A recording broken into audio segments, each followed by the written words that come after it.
Hello, welcome to my channel once again. Do you think Ghana is the most important country for the survival of the Sahel, that's Burkina Faso, Mali and Niger? Let's watch and listen to this analysis from Ali Badara Mansa and let's come back and talk. Why did I say Ghana is the most important country in West Africa, and Ghana is very key to Burkina Faso, Mali, Niger succeeding in their current struggle? The French have always controlled Senegal, Benin, Togo, Ivory Coast, Guinea, and these are the French countries that have seaports that Burkina Faso, Mali and Niger, who are landlocked country, can ship to. The French has control over them, and overnight they decide to change and lock the port on Burkina Faso, Mali and Niger. Yes, they did that. But with Ghana, the current president John Dramani Mahama deemed it necessary to allow these countries to use Ghana's seaports to import whatever they want. If you see the number of shipments going to Burkina Faso through Ghana's port, going to Niger and Mali through Ghana's port, it is unprecedented. Ghana is making sure that these countries succeed. A lot of what they will be needing, they would have to ship from overseas. As much as you think they are producing, it will take a while before any of these countries will get there. And no country is self-sufficient. There is what we call comparative advantage. There is what Burkina, Mali, Niger will produce that they will sell out. There is what other countries will produce and they will need. And if they need those things, they would have to ship it. And shipment is cheaper. Hence, they will need a port for that. And port is very key to the survival of the state of Burkina Faso. Port is very key to the survival of the state of Niger. Port is very key to the survival of the state of Mali. You cannot argue this. And it is easier for America to control all these other French countries, just like they are doing currently as we speak. Ivory Coast is controlled by the West. You know it. Togo is controlled by them. Benin is controlled by them. Senegal, partly so. And Guinea, they will just usurp it overnight. They control it.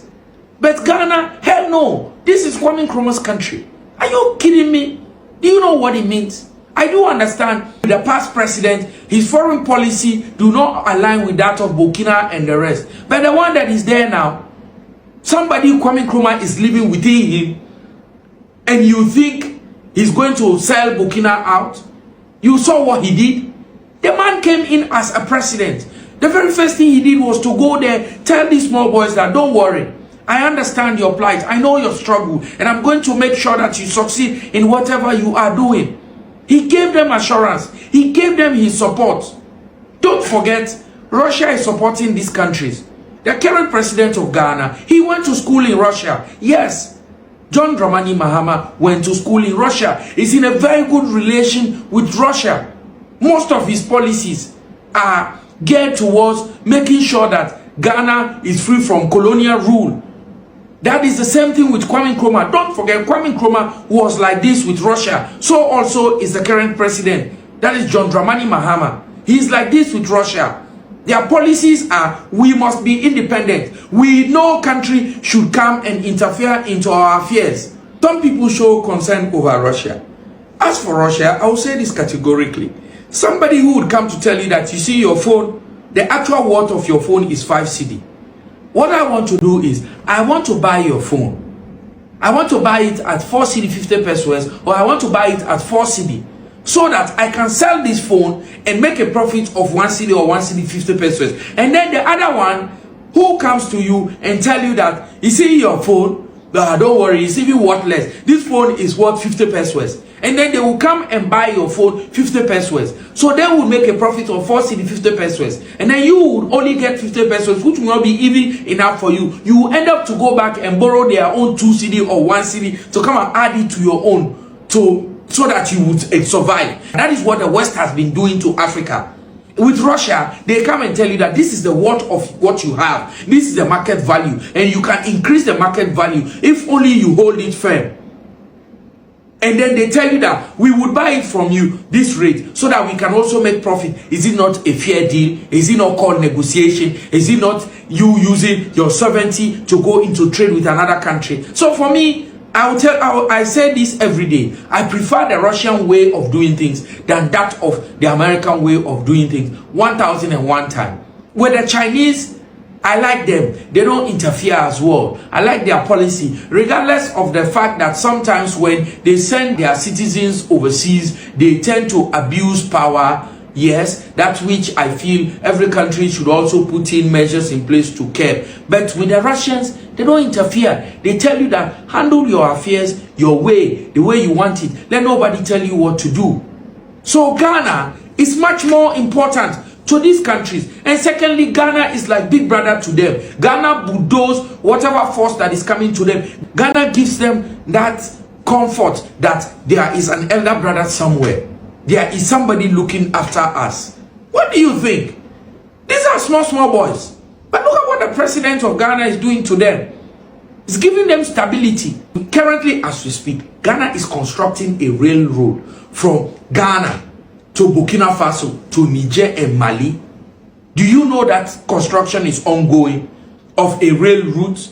And you think Ghana would betray Niger? Ghana would never do that. Ghana is not one such country. Ghana has never turned its back on a fellow country. It's Kwame Nkrumah when Guinea opted for independence, when Mali opted for independence, when the French left them. The French took socket from the wall. When the French were leaving Guinea, even socket on the wall, they untied the socket. The cable inside, on all the government buildings, they drew all the cables and they took away. They spot the task, vandalized Guinea, left Guinea without zero. Kwame Nkrumah was the one who gave Guinea loan. Kwame Nkrumah was the one who gave Mali loan, stood with them. Even the glutton Ghanaians that overthrew Kwame Nkrumah, they overthrew him on that basis that he was using Ghana money to take care of other countries. Ghana is not that country that turned its back on its brothers. In every Ghanaian, in every Sierra Leonean, there is what we call Pan-Africanism. So Ghana, being this elder brother in Africa, is a gateway to the success of Burkina Faso and Niger as well as Mali. From his analysis, clearly, I agree with him on many of the points that he made. Because when you look at even around Ghana itself, we are surrounded by 3 French-speaking countries.